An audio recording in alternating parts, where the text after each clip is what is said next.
1936년 6월 15일 조선일보 이면이다. 오관수 다리 밑에서 칼을 가는 문둥이. 동네 사람이 발견하고 대경실생했다고 적혀있다. 그 아래 한 줄이 더 있다.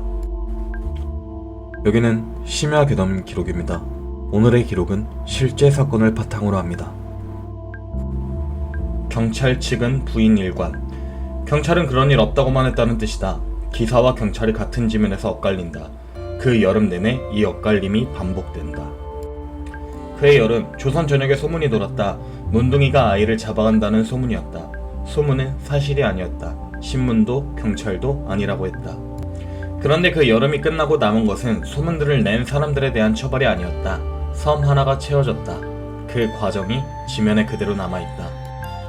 먼저 왜 그런 소문이 가능했는지다. 그때 한센병은 치료법이 없었다. 낫지 않고 얼굴이 변하는 병이었다. 그래서 사람들은 병으로 보지 않았다. 하늘이 내린 벌이라고 했다. 벌이니까 약으로는 안 된다고 했다. 사람 목숨을 바쳐야 낫는다는 말이 돌았다. 아이의 간을 먹으면 낫는다는 것이었다. 이건 의학이 아니라 속설이다. 간을 먹어서 낫는 병은 없다. 그런데 속설은 오래 살아남는다. 낫지 않는 병 옆에서 특히 그렇다. 그해 시인 서중주가 시를 발표했다. 제목은 문둥이였다. 그 시에도 아이를 먹는 장면이 나온다. 소문은 신문에만 있던 게 아니었다.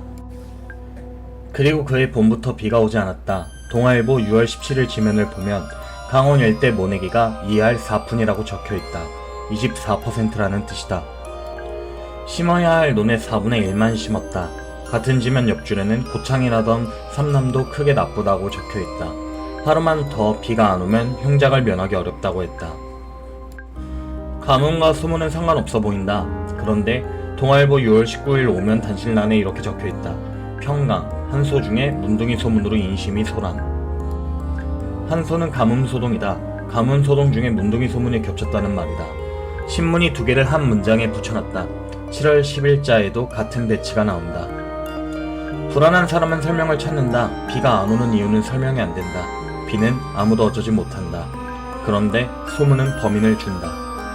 그리고 그 해가 병자년이었다. 60년 전 병자년에 큰 흉년이 있었다. 그 기억이 아직 살아있었다. 조선일보 6월 17일 일면 8명봉에 그 말이 나온다. 쓸데없는 문둥이 풍설이 온 장안을 떠들썩하게 한다. 그러나 학교를 간 아이를 모시러 가기까지는 너무나 신경과민의 행동. 전 병자가 흉년이었다는 말이 그 뒤에 붙는다.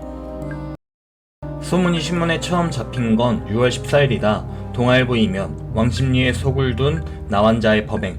돈대문 밖 신당정과 창신정에서 아이를 얻고 달아나는 것을 발견했다는 내용이다. 다음 날부터 폭발한다. 6월 15일 하루에 기사가 5개 나온다. 같은 날 두 신문 지면에서 순서대로 보자. 그 5이 이 소동의 구조를 보여준다. 첫째, 동아일보 이면이다.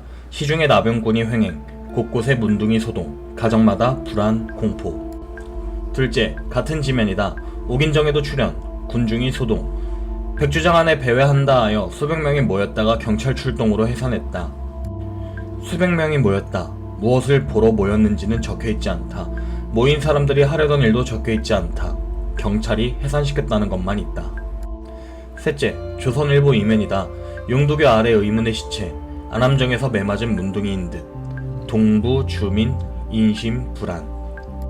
매맞은 사람이 다리 밑에서 발견됐다. 누가 때렸는지는 적혀있지 않다.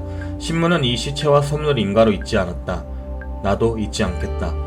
그 주에 같이 실렸다는 것만 말한다. 넷째가 이 편에서 가장 중요한 기사다. 동아일보 6월 15일이면 문둥이 작대하여 종로서에 출두 진정. 작대는 무리를 지었다는 말이다. 병을 가진 사람들이 무리를 지어 경찰서에 제 발로 찾아갔다. 그리고 이렇게 말했다. 주민의 학대로 굶어 죽겠소. 소문에 쫓기던 사람들이 경찰서에 가서 한 말이 그것이다. 아이를 잡아간다는 소문의 대상들이 굶어 죽겠다고 진정하러 온 것이다. 기사 끝에 한 줄이 더 붙어있다. 일간 소록도 보낼 계획. 그들이 살려달라고 온 자리에서 보낼 계획이 나왔다. 다음날 조선일보 일면에 사설이 실린다. 제목은 문둥병자와 유언비어다. 사설의 결론은 이렇다. 속히 소록도의 나병 환자 수용소로 보내고 만일 수용할 여유가 없으면 특수한 수용소를 임시라도 만들어 수용하여 그들을 보호하고 부민의 의심을 없애야 한다고 했다. 읽어보면 두 가지가 섞여 있다. 그들을 보호한다는 말과 부민의 의심을 없앤다는 말이다. 신문은 이 둘을 같은 문장에 놓았다. 같은 날 조선일보 이면에는 낭설을 만들어낸 괴중연녀 엄탕중. 방산정에서 문둥이가 아이에게 빵을 사주며 데리고 가다가 빼앗겼다는 이야기가 나온다. 동소문 파출소에는 어린아이 업은 이야기가 또 들어온다. 같은 형태의 이야기가 여러 동네에서 동시에 나온다. 경찰은 처음 만든 사람을 찾고 있었다. 6월 17일 조선일보 이면 문둥이 낭설 퍼친 점쟁이 구류 처분. 돈 벌기 위한 흉계. 문전성시. 문전성시는 문 앞에 시장이 섰다는 말이다. 겁먹은 사람들이 점집 앞에 줄을 섰다는 뜻이다. 소문은 저절로 퍼진 게 아니다. 그것으로 돈을 번 사람이 있었다. 같은 날 같은 지면에 기사가 하나 더 있다. 소록도의 반전, 좀 더 기다리오. 반전은 답장 전보다 경기도가 소록도에 전보를 쳤다는 것이다. 서울 거리에 돌아다니는 문둥이를 어떻게 해야 할 도리가 없어서 경기도 위생과에서 16일에 전보를 쳤다. 소록도의 답은 좀 더 기다리라는 것이었다. 이 한 줄이 순서를 알려준다. 소문이 돈 지 사흘 만에 행정이 이미 섬에 연락을 하고 있었다. 자리가 없다는 답을 받았다. 같은 날 조선일보 사면에는 날개가 돋친 풍설, 완연, 뭉둥이 난리. 27년 전엔 혼인 난리도 있었다. 냉정히 대책을 연구할 일. 27년 전 혼인 난리라는 것이 있었다. 나라에서 처녀를 잡아간다는 소문이 돌았다. 그래서 집집이 서둘러 혼인을 시켰다. 기자는 그때와 지금이 비슷하다고 썼다. 6월 18일 조선일보 이면 불행한 납병 환자를 학대하면 엄벌한다. 동대문서가 10몇 군데를 수사한 결과 아이를 꿰어갔다는 소문은 모두 사실이 아니었다. 경찰이 방향을 바꿨다. 문둥이를 단속하는 게 아니라 문둥이를 때리는 사람을 처벌하겠다고 했다. 이때까지는 방향이 맞았다. 6월 19일 조선일보 이면 낭설 퍼친 자 3명 구류 처분. 서대문 경찰서가 17일에 또 3명을 붙잡았다. 헛소문을 전한 사람들이었다. 6월 20일 조선일보 이면 문둥이 소동환자 구류 처분. 기사 안에 소동이 어떻게 시작되는지가 적혀있다. 아이들이 없으므로 문둥이가 집어간 줄만 믿고. 아이가 잠깐 안 보이면 문둥이가 데려간 것으로 믿고 그것이 급보가 되어 일대 소동이 됐다. 그 급보를 받고 경찰이 출동했다. 6월 21일 동아일보 이면 유언비어는 엄중히 취체. 경성부 영천정에 사는 맹인 역자가 자기 복술이 잘 맞는다고 선전하기 위해 전일 동대문 밖에서 있었다는 이야기를 자기가 미리 맞췄다는 식으로 퍼뜨렸다. 소문을 만든 사람과 소문으로 돈을 번 사람이 같은 직업이었다. 6월 23일 조선일보 오면에는 인류의 행복 뺏는 나병이라는 평. 의사가 쓴 연재 칼럼이 시작된다. 신문이 설명으로 소문을 이기려 했다. 6월 27일 조선일보 이면 미신 병자년 팔아먹는 괴 노파 시내의 출몰. 서대문서 관내에서 금품 사취. 병자년이 그 해다. 가뭄이 있고 소문이 있고 그 해가 60년 만에 병자년이라는 말이 돌았다. 그 셋을 묶어서 파는 사람이 있었다. 그것이 그 여름의 시장이었다. 같은 날 동아일보 사면 단신란에는 강화도에도 문둥이 소동으로 일반 가정의 불안이 막심. 소문은 섬까지 갔다. 7월 10일 동아일보 오면 고원 엉터리 없는 문둥이 소동 유언에 시민이 공연히 공포. 바로 다음 줄이 이것이다. 흥수 한 발로 농작물 피해가 막심. 가뭄과 소문이 다시 나란히 놓인다. 같은 지면 붙은 두 줄이다. 신문은 두 개를 설명하지 않았다. 그냥 그 여름의 목록이 그랬다. 여기까지가 소문 쪽 기록이다. 정리하면 이렇다. 소문은 6월 14일에 신문에 처음 잡혔고 15일에 폭발했다. 신문은 여러 번 사실이 아니라고 썼다. 경찰은 소문낸 사람들을 잡아가뒀다. 점쟁이와 노파와 맹인 역자가 잡혔다. 학대하면 엄벌한다고도 했다. 그런데 같은 기간에 행정은 다른 일을 하고 있었다. 16일에 소록도로 전보를 쳤고 자리가 없다는 답을 받았다. 그리고 그 답이 오래가지 않았다. 그해 12월 소록도에서 공사가 시작된다. 제2차 확장 공사다. 환자 1000명을 더 받기 위한 공사였다. 병원이 낸 기록에 이렇게 적혀있다. 예산이 부족해서 환자들의 노동력은 더욱 착취되었다고. 그렇게 지은 건물이 149동이다.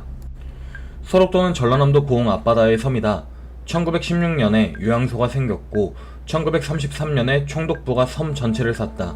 전국의 환자를 한 곳에 모으려는 것이었다.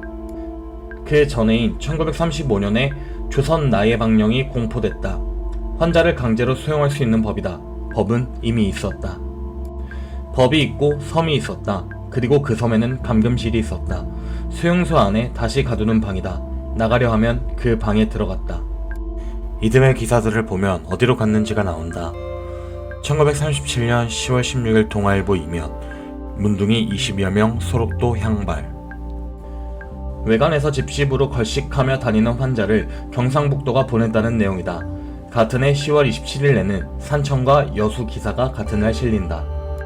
산청공 50명의 납병 환자가 횡행, 소록도에 32명 보냈으나 남은 환자도 퍽 많아. 여수에도 문둥이, 때를 지어서 시내 횡행. 숫자가 계속 나온다. 20여 명, 32명. 어디서 몇 명을 보냈다는 기사가 그 뒤로 계속 이어진다. 여기서 물어야 할 것이 있다. 소문은 왜 반박된 뒤에도 힘이 남았을까? 반박은 사실을 고친다. 그런데 이미 느낀 무서움은 안 고친다.